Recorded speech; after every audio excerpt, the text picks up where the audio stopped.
ሰላም ለእናንተ የሆኑ ጄኤምኤም ቲቪ ተመልካቾቻችን፣ ይሄ ጄኤምኤም ቲቪ የመረጃ ሰዓት ነው። ከመረጃዎቹ ጋር ነው ቤተልሔም ግርማ አብሬያችሁ ቆይታ አደርጋለሁ። በቅድሚያም አርዕስተ ዜና። የመሰረተ ክርስቶስ ቤተክርስቲያን አስተዳደር መሪዎች ጉባኤ ተጠናቀቀ።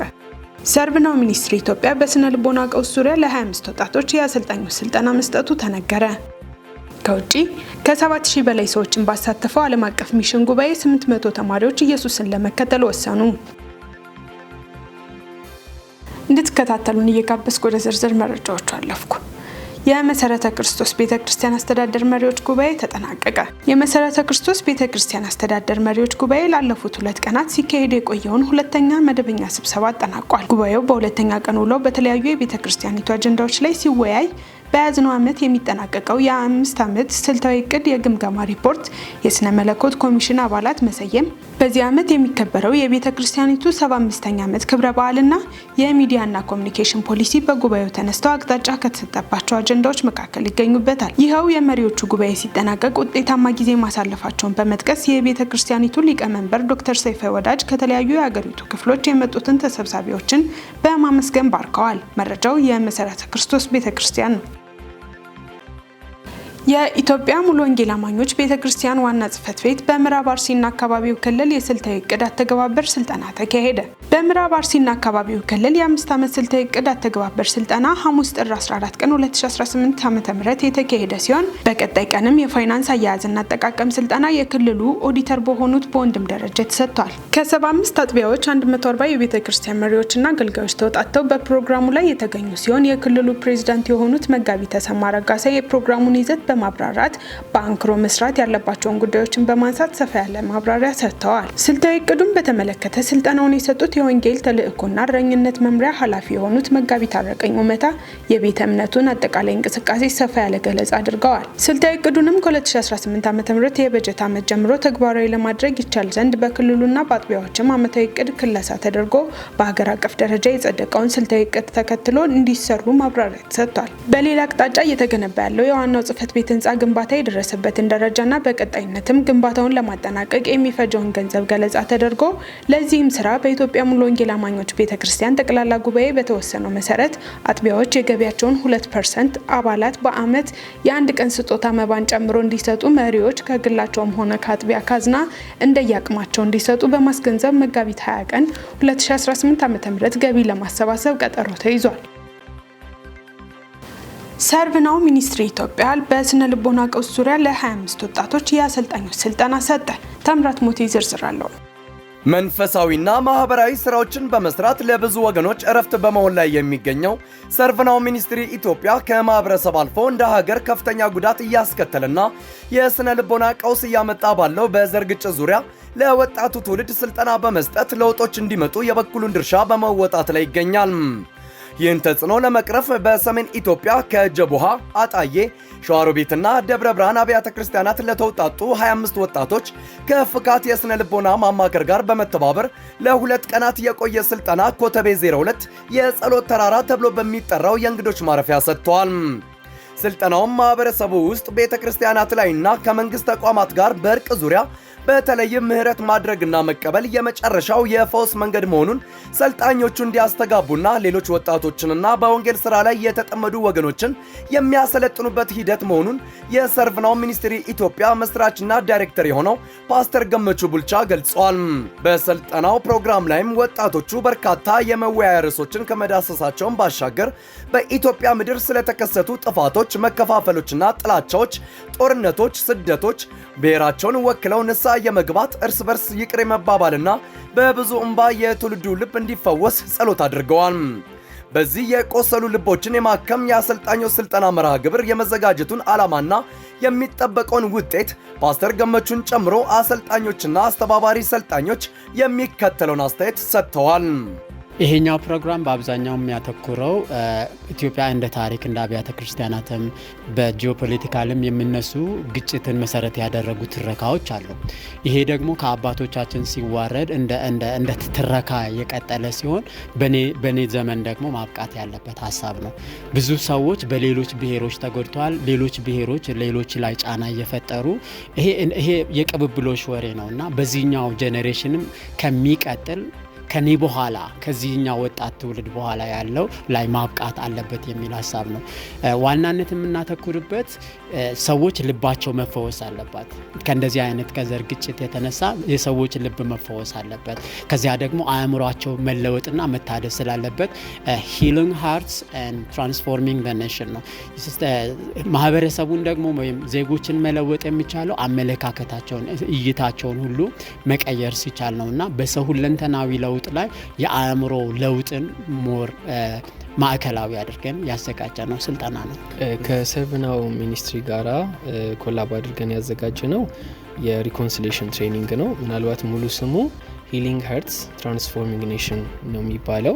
ያ ማለት ነው ግለሰቦች በልባቸው ያለው ቁስል ከተፈወሰ እና ሁሉም ወደዛ ፈውስ ከመጣ ኔሽን ትራንስፎርም ያደርጋል የሚል ነውና እዛ ላይ ፎከስ ያደረገ ትሬኒንግ ነው። በእነዚህ 2 ቀናት ከሰርቭናው ጋር እያዘጋጀን ያለ ነው ማለት ነው። ሰርቭናው እንግዲህ በተለይም በደብረ ብርሃን ከተማ ሰሜን ህዝብ ላይ ስፔሻሊ እንዲሁም ደግሞ በዋናነት በተፈናቃይ ካምፖች ላይ በጣም ብዙ ስራዎችን እየሰራ የሚገኝ ድርጅት ነው። እንደ ኤንጂኦም እንደ ሚኒስትሪ ከተማዋን በከተማ ውስጥ ያሉ ቸርቾችን ኢኩፕ በማድረግ በማነቃቃት እንደገና የተጠሩበትን ዋነኛ ዓላማ እንዲረዱ በማድረግ በዛ ውስጥ በደንብ የተንቀሳቀሰ ያለ ብዙ ትሬኒንጎችን የሚሰጥ መጽሐፎችን የሚሰጥ ሚኒስትሪ ነው። ከዛ ባለፈ ደግሞ ሴቶችንና ህፃናትን ኢምፓወር ማድረግ ላይ በዋናነት ፎከስ አድርጎ ይሰራል። በአሶሳ የቤንሻንጉል ጉሙዝ የሃይማኖት ተቋማት ጉባኤን ለማጠናከር የምክክር መድረክ ተካሄደ። የቤንሻንጉል ጉሙዝ ክልል የሃይማኖት ተቋማት ጉባኤን በማጠናከር የሰላም ግንባታ ተልዕኮውን ይበልጥ እንዲወጣ የሚያግዝ ፍሬያማ የምክክር መድረክ በክልሉ ርዕሰ ከተማ አሶሳ ተካሄደ። መድረኩ በኢትዮጵያ ሃይማኖት ተቋማት ጉባኤ ጠቅላይ ጸሐፊ ልቀቱ ጉሃን ቀሲስ ታጋይ ታደለ የተመራ ልዑክ፣ የቤንሻንጉል ጉሙዝ ክልል የሰላም ግንባታና ጸጥታ ቢሮ ኃላፊ አቶ ቢንያም መንገሻ፣ የአሶሳ ከተማ ምክትል ከንቲባ ኢንጂነር ፍቃዱ በየነ እንዲሁም የክልሉ የሃይማኖት ተቋማት ጉባኤ የስራ አመራር ቦርድ አባላት በተሳትፎ ተካሂዷል። በምክክሩ የጉባኤውን አቅም ለማጠናከር የፋይናንስ ድጋፍ እንዲመቻች እንዲሁም የጉባኤው የራሱ የጽህፈት ቤት ህንፃ መገንባት እንዲችል የህንፃ መገንቢያ ቦታ እንዲሰጥ ከሚመለከታቸው አካላት የማመቻቸት ቃል ተገብቷል። ተሳታፊዎቹ ሰላም የጋራ ሀብት መሆኑን በማረጋገጥ የክልሉ መንግስትና የሃይማኖት ተቋማት ጉባኤ በመቀራረብ ትብብር በመስራት የህብረተሰቡን ሰላም ማጠናከር እንዲቻል የጋራ አቅጣጫ አስቀምጠዋል። መድረኩም ክልሉን የአብሮነትና የሰላም ተምሳሌት ለማድረግ ተስፋ የሚሰጥ ውጤት በማስመዝገብ በስኬት ተጠናቋል። መረጃው የኢትዮጵያ ሃይማኖት ተቋማት ጉባኤ የህዝብ ግንኙነትና ሚዲያ አገልግሎት ነው። ውድ ተመልካቾች አሁን ደግሞ ከውጭ ያገኘናቸው መረጃዎች አለፍኩኝ። ከ7000 በላይ ሰዎችን ባሳተፈው ዓለም አቀፍ ሚሽን ጉባኤ 800 ተማሪዎች ኢየሱስን ለመከተል መወሰናቸው ተነገረ። ዳንኤል አንተነህ ዝርዝር አለው። ከ7000 በላይ ሰዎችን ባሳተፈው ዓለም አቀፍ ኮሚሽን ጉባኤ 800 ተማሪዎች ኢየሱስን ለመከተል መወሰናቸውም ተነግሯል። በፎኒክስ አሪዞና ከ7000 በላይ የኮሌጅ ተማሪዎችን ባሳተፈው የአርባን 25 የኢንተርቫርሲቲ 27ኛው የተማሪዎች ኮሚሽን ኮንፈረንስ ላይም ተሰባስበዋል። ለ5 ቀናት የቆየው ጉባኤ በኮንፈረንሱ መጨረሻ 800 ተሳታፊዎች ኢየሱስን ለመጀመሪያ ጊዜ ለመከተልና ሕይወታቸውን ለእርሱ ለመስጠት ፈቃደኛ መሆናቸውም ተገልጿል። ኮንፈረንሱ በታህሳስ መጨረሻ ተጀምሮ ተሳታፊዎች ወንጌልን ወደ ዓለም ዳርቻ ለማድረስ በማሰብም ተዘጋጅቷል። የኢንተርቫርሲቲ ዋና ዳይሬክተር ማርክ ማትሎክ እግዚአብሔር ወንጌሉን ወደ ዓለም እንድንወስድ በሰጠን ምናብ ውስጥም እንዴት እንኖራለን ሲልም በመጀመሪያ ምሽትም ጥሪም አቅርበዋል። አርባን 25 በታሪክ ረዥም ዘመን ያለው ሚሽን በመቀበል በጉባኤው መጨረሻም 42 በመቶ የሚሆኑ ተሳታፊዎች እግዚአብሔር ዓለም አቀፍ ተልዕኮውን ለመፈጸምም በሕይወታቸው ፈቃዳቸውንም ሰጥተዋል። እንደ ሲቢኤን ኒውስ ዘገባ ከሆነም ኮንፈረንሱ ከ80 ዓመታት በላይ ታሪክ ኖሮት በየ3 ዓመቱ የሚካሄድ ሲሆን በዚህም የኮሌጅ ተማሪዎች በታላቁ ተልዕኮ ውስጥም ቦታቸውን እንዲያገኙም ጥሪም ሲያደርግም ቆይቷል። ዘገባው የሲቢኤን ኒውስ ነው። በመጨረሻም የሰው ሰራሽ አስተውሎት ቴክኖሎጂ በሰዎች ላይ አደጋ እየደቀነ መሆኑን የሮማ ካቶሊካዊት ቤተክርስቲያን ሊቀ ጳጳስ ተናገሩ። የዓለም የማህበራዊ ግንኙነት ቀንን ምክንያት በማድረግ ጳጳሱ ባስተላለፉት መልእክት የሰው ሰራሽ አስተውሎት መዋቅሮች የሰራቸውን ሰዎች የዓለም እይታ የሚያንጸባርቁና በሰጡት መረጃ ውስጥ አድልዎትና የሀሳብ መዛባትን በማካተት በዓለም ላይ ያስተሳሰብ መዛነፎችን ሊቀርጹ ይችላሉ ሲሉ ስጋታቸውን ገልጸዋል። ቴክኖሎጂው የሰውን ማንነትና ግንኙነቶች በመንጠቅ የህዝብን አስተያየት በመንካት የማህበራዊ ግንኙነት ውድቀትን እንደሚያጠናክርም አጽንኦት ሰጥተዋል። ከዚህ በተጨማሪም በዩክሬን ጦርነት እንዲቆም የሮማ ካቶሊካዊት ቤተክርስቲያን ሊቃነ ጳጳስ ጥሪ አቅርበዋል። 14ኛው የሮማ ካቶሊካዊት ቤተክርስቲያን ሊቃነ ጳጳስ ሊዮ ትናንት እሁድ እንደተናገሩት ዩክሬን ውስጥ የሚካሄደው ጦርነት በሰላማዊ ሰዎች ላይ ስቃይ እንዲጨምር አድርጓል። በዚህም የሰላማዊ ሰዎችን ስቃይ ለመቀነስ ጦርነቱ እንዲቆም ጥሪ ማቅረባቸውን ሮይተርስ የዜና ምንጭ ዘግቧል። በዩክሬን ላይ የሚሰነዘሩት የሩሲያ ጥቃቶች በሀገሪቱ ውስጥ ያሉ ሰላማዊ ሰዎችን ለከፋው የክረምት ቅዝቃዜ እንዲጋለጡም እያደረገ ነው ያሉት ርዕሰ ሊቃነ ጳጳሳት ሊዮ የተራዘመው ጦርነት በሰላማዊ ሰዎች ላይ የሚያደርሰውን ከባድ ጉዳት እየጨመረ እንዲመጣ የማድረግ ከባድ አንድምታ አለው ሲሉ በየሳምንቱ በሚያቀርቡት አንጌሊዮስ በሚባለው የቤተ ክርስቲያኗ ጸሎት ላይ ገልጸዋል። ይህንን ጦርነት ለማስቆም ሁሉም ሰው ጥረቱን እንዲያጠናክር አሳስባለሁ ሲሉም ርዕሰ ሊቃነ ጳጳሱ ተደምጠዋል። የዘገበው ሮይተርስ ነው። የተወደዳችሁ የጄኤምኤም ቲቪ ተመልካቾቻችን የዕለቱን መረጃዎች ከማጠናቀቃችን በፊት አርዕስተ ዜናዎችን ላስታውሳችሁ። የመሰረተ ክርስቶስ ቤተክርስቲያን አስተዳደር መሪዎች ጉባኤ ተጠናቀቀ። ሰርቭናው ሚኒስትሪ ኢትዮጵያ በስነ ልቦና ቀውስ ዙሪያ ለ25 ወጣቶች የአሰልጣኞች ስልጠና መስጠቱ ተነገረ። ከውጪ ከ7000 በላይ ሰዎችን ባሳተፈው ዓለም አቀፍ ሚሽን ጉባኤ 800 ተማሪዎች ኢየሱስን ለመከተል ወሰኑ። ውድ የጄኤምኤም ቲቪ ተመልካቾቻችን የዕለቱ መረጃዎች እነዚህን ይመስሉ ነበር። ከመረጃዎቹ ጋር ነው ቤተልሔም ግርማ አብሬያችሁ ቆይታ አደረግኩ።